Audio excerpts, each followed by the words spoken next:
Okay. Hi, Jenny and Greg Miller. How are you? Hi, We're good. Douglas. We're How are great. How are you? you? Great. Thank you for coming on this show. Nice to see you guys. Nice to have you with us. Absolutely. Thank Thanks for you. having us. Absolutely. So good to see you too, and thank you for having us. So, I don't do that many two-person interviews. We've done a couple, and they always turn out pretty well. What I'm going to do, though, just so we don't all talk over each other, is if I say something, I'll say your name first, okay?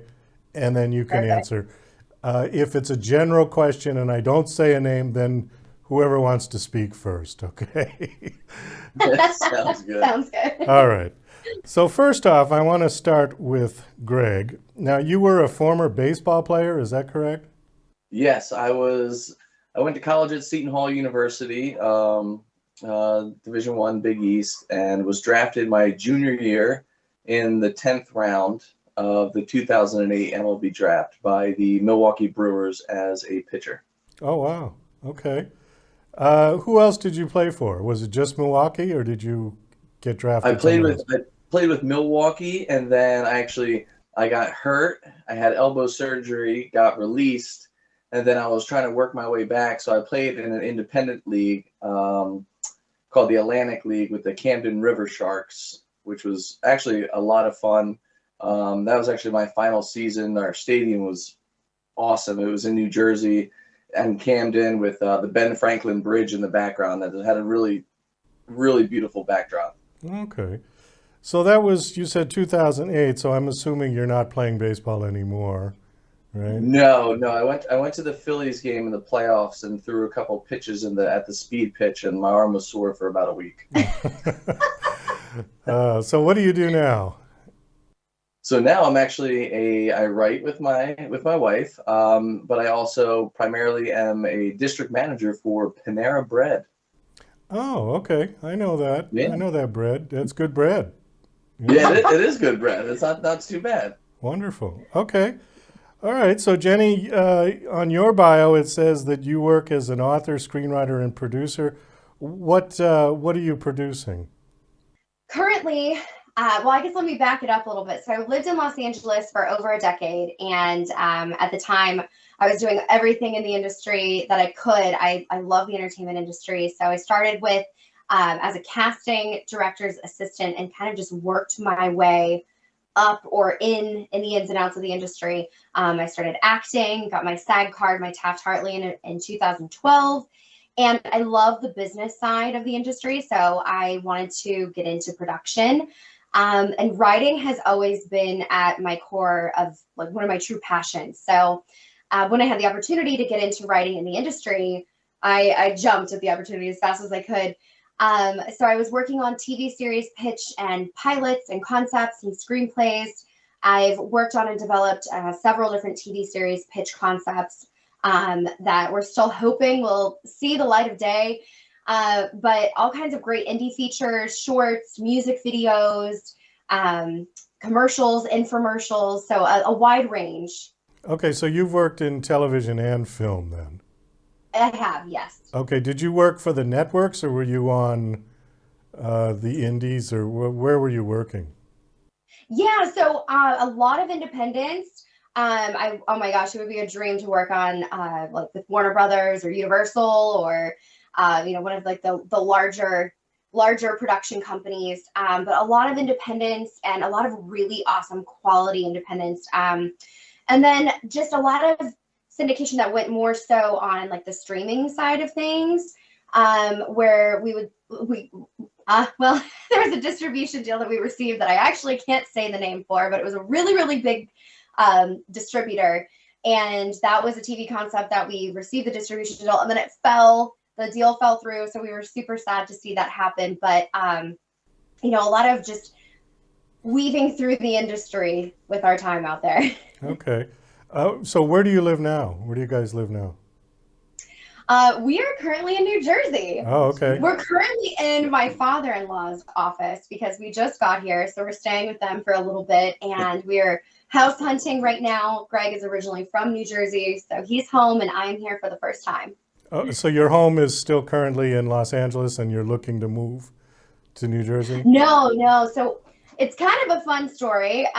Lived in LA, like I said, for over a decade. And then Greg and I wanted to take a writing hiatus outside of the city. And we moved to Michigan just for what was supposed to be 4 months. Ended up being 4 years, 2 babies later. We got married and finished our book.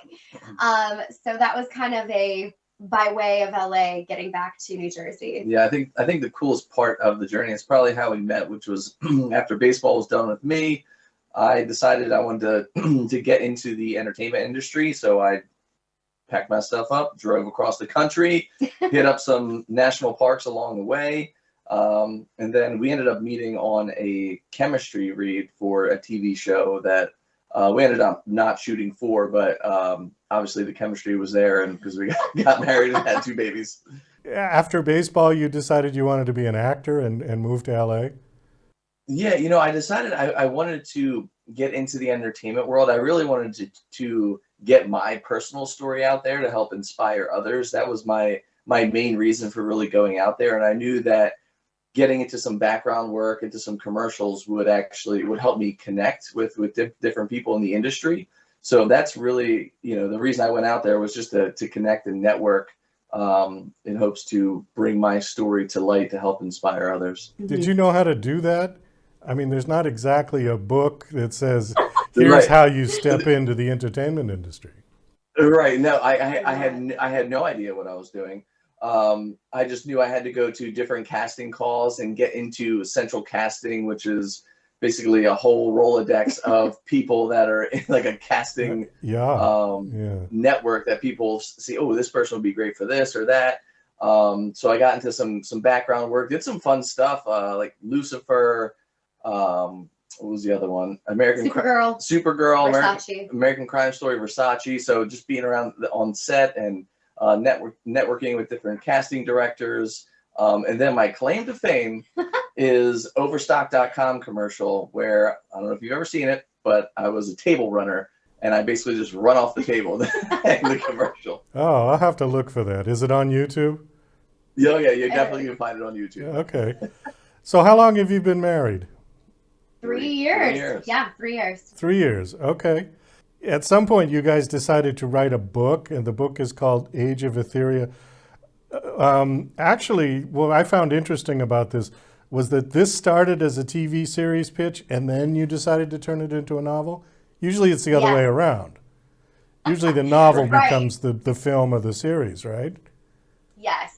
And we would love to circle back and go back to the roots of it starting as a TV series pitch and, continue picking that back up and pitching it back in the industry with our connections back in LA and just hope that something blossoms from it. But more so at the time when I was working in the industry, there's so many people that are a part of it, which we're so team minded and we love that. We just wanted to really keep the work as original as possible. And we felt that we were able to do that in novel form. So we had been advised over and over with different meetings that we were taking, how great it would be to see this as a book first, because it is book 1 of the series. So we're anticipating 4 books in total. And that's why we decided, we're like, let's go ahead and transcribe these pages of the screenplays that we had already written for the series and the outline and put it into the novel. So what was supposed to be about a year, because we'd been working on it in LA and then went to Michigan to finish it. But 4 years later. Yeah. Well, the kids kind of put it. Yeah. Kids throw a wrench into things. Well, certainly they do. They're going to take up all your time. Yeah. Absolutely. So why did you guys decide to write this together? So when I first started working on this, I was in a place called Little River, California. It's about 11 and a half hours north of Los Angeles. And I was going through a really, really difficult time in my life. And I just wanted to get back into the creatives, and one particular network asked if I had other material. And I was like, absolutely. And I didn't have anything, but I was like, I'm going to make something happen. I've been working on pitch decks for a while. Let me see what I can come up with. And I wanted to write a story about a female hero in her own life and really just coming back from a rebuild coming back from a breakdown and rebuilding into the best version that she can possibly be. So I started there, and a lot of really great inspirational moments happened in my life. And I just knew as I've mentioned, we're very team-minded. I knew that I would have a partner in this, and I didn't know who it was. I have a lot of great people that I've worked with in Los Angeles and in the industry, and I kind of just really kept this one close to the heart for a while, and I was working and developing. And then lo and behold, after we met on that chemistry read, we took a trip together in Joshua Tree. It was our first trip together once we had started dating. And I brought with me all of my mood boards and like my pitch deck. She was trying to woo me. Douglas. Yeah. So bringing all of my stuff, and I showed him everything. And I was like, this is a project that's been near and dear to my heart for so long. This is what I've been working on. This is like my first, creational thing on my own.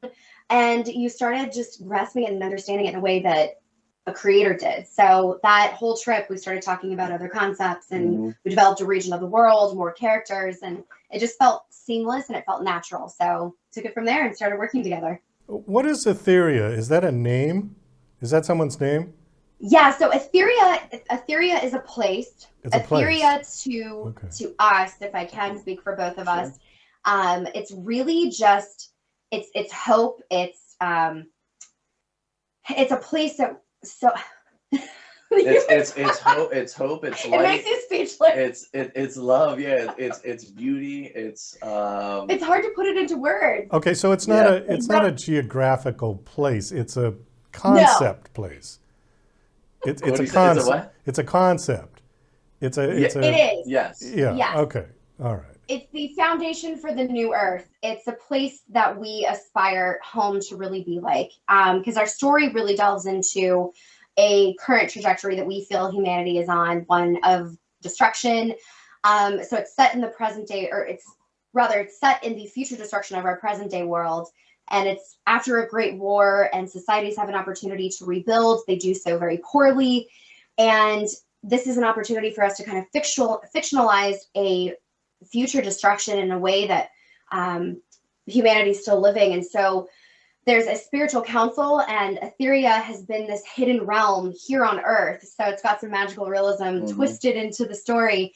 And it's a place that we all aspire, I feel like, to call home. And like we mentioned, it's faith, it's humanity, it's evolution, it's revolution, it's hope, it's love, yeah, it's compassion. I think it's the cool part of it is the inner aspect of it too, is that Atheria is not just a place out there, but in here it's that inner peace and I guess going into your higher self as well. So it's an inner place as well. So when you guys originally pitched this for a TV series, what happened? It just didn't go anywhere?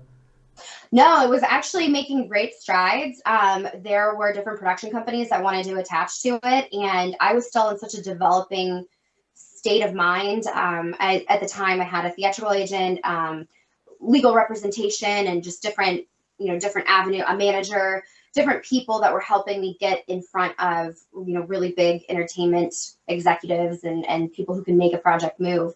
And it was really great. But the one thing about the industry that I had personally noticed when we were going through different pitch meetings, it was back in the day of Twilight, and someone had thrown out into the meeting. They're like, "Whoa, what if we put werewolves in? Or maybe we should do something with vampires." Oh, okay. And it's so on the other end of the spectrum of what I was trying to create at the time. This is even pre-Greg. And it just didn't feel right to pass it on. I felt like there was more developing, there was more world building, there were more characters that I personally wanted to create and that I felt I would do with someone else.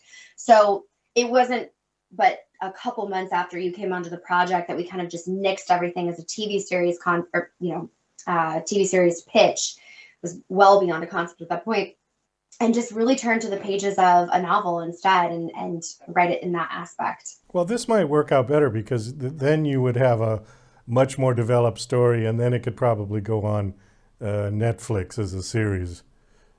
Yes, Definitely. There are so many adaptations. I'm sure, as you know, on Netflix, Amazon, so many different streaming services, HBO, and so that would be a dream. And I think it's really cool because we've been able to retain so much of our rights, that our creative rights and control with the book I hope that this one sticks and stays as its own series, its own franchise, its own just character development and their involvement. It's been really, really cool to breathe life into these characters and seeing them, come to life on the pages, and now they're heading out into the world as the book is being released finally. All right. Well, guys, we got to wind this down. We have just run out of time. Thanks so much for coming on. Do you have a website you want to give out? Absolutely. So our official website is ageofatheria.com. You can check out the official book trailer. There's also really great just info on press and things that have been happening around the book, as well as links that you can purchase the book through from Barnes & Noble, Books A Million, Amazon, bookshop.org. If you're international, we're live on Saxo, Dymox Books in Australia, New Zealand. Oh, that's fantastic.